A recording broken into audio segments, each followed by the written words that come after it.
नमस्कार, श्री स्वामी समर्थ। आजच्या व्हिडिओमध्ये बलिप्रतिपदेची संपूर्ण माहिती, तसेच बलिप्रतिपदा पाडव्याचे महत्त्व काय आहे आणि बलिप्रतिपदेची कथा या व्हिडिओमध्ये आपण जाणून घेणार आहोत।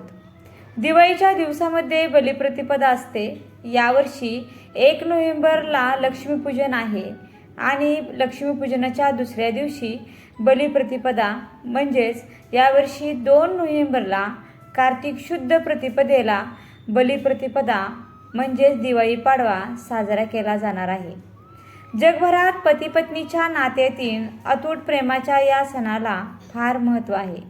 या दिवशी पत्नीकडून पतीला ओवाळून त्याच्या उदंड आयुष्यासाठी प्रार्थना केली जाते। बलिप्रतिपदेच्या दिवशी बळीची पंचरंगात रांगोळी काढून पूजा केली जाते।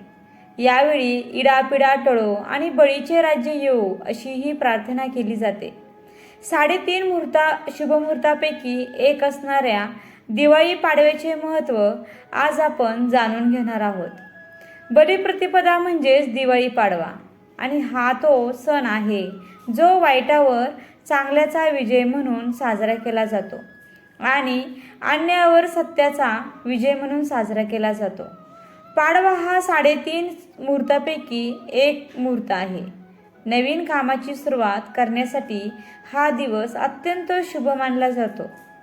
कार्तिक शुद्ध प्रतिपदा म्हणजेच बलिप्रतिपदा आणि या दिवसापासूनच विक्रम संवत्सरांचा प्रारंभ होतो।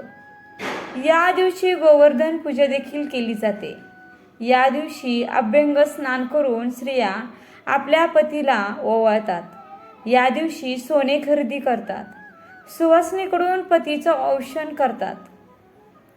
दिवाळीच्या पाडव्याच्या दिवशी पती पत्नीचे औक्षण करते व पती पत्नीला ओवाळणी स्वरूपात काहीतरी भेटवस्तू देतो।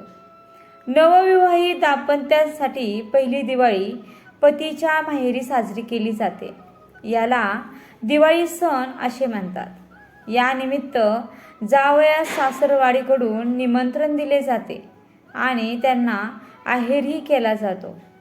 त्यापूर्वी पत्नी आपल्या पतीला तेलाची मालिश करून उटणे लावून स्नान घालते आणि त्यानंतर पतीचे औक्षण करते आणि हा सण राजा बळीच्या कथेचे स्मरण करतो। अशा पद्धतीने बलिप्रतिपदा हा सण अत्यंत उत्साहाने साजरा केला जातो। तर बळीची पौराणिक कथा काय आहे ते आपण पाहूया। ही गोष्ट आहे राजा विरोचन पुत्र असुर राजा बळीची।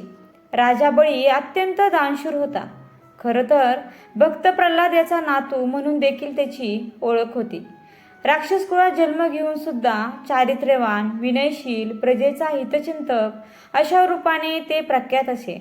त्यांच्या दारी जो मागण्यासाठी यायचा त्याला राजा बळी रीतिहस्ते कधीच पाठवत नसे।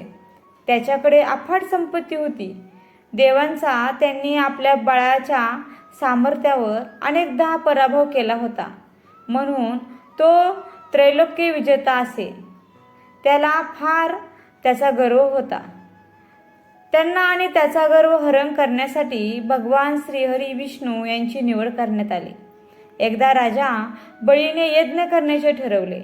त्यांचा नियम असे की यज्ञ झाल्यावर तो नेहमीच दान देत असे। भगवान विष्णू वामन अवतार घेऊन त्याचा दारी मागण्यासाठी येतात। त्यावर बळी त्यांना ब्राह्मण कुमार आपणास काय हवे असे विचारतात। त्यावर वामन अवतारी विष्णू त्यांना त्रिपाद भूमिदान द्या असे म्हणतात। राजा बळी त्यांना त्रिपाद भूमी देण्यास होकार देतात। त्यांना असे वाटते की हे तर वामन आहेत, याचा त्रिपाद भूमीमध्ये काय येणार। तेवढ्यातच वामन अवतारी विष्णूंनी आपले रूप विराट करून एका पावलात सर्व पृथ्वी व्यापली आणि दुसऱ्या पावलात सर्व पाताळ ब्रह्मांड व्यापले।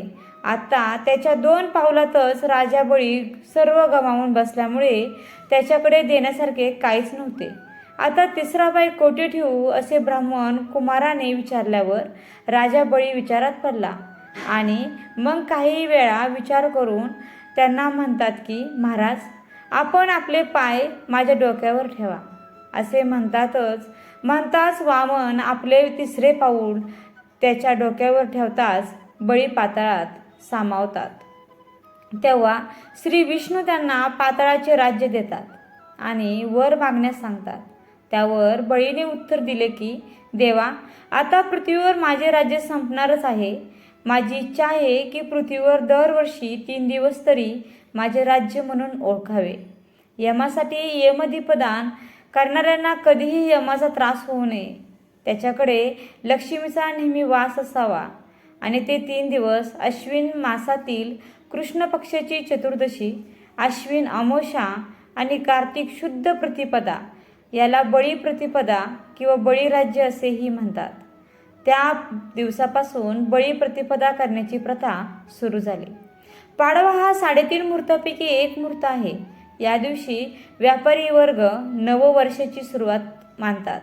बळीराजाचे रांगोळीने चित्र काढतात आणि नव्या कामालाही सुरुवात करतात. धन्यवाद. श्री स्वामी समर्थ. माहिती कशी वाटली? व्हिडिओला लाईक, शेअर आणि सबस्क्राईब करायला विसरू नका.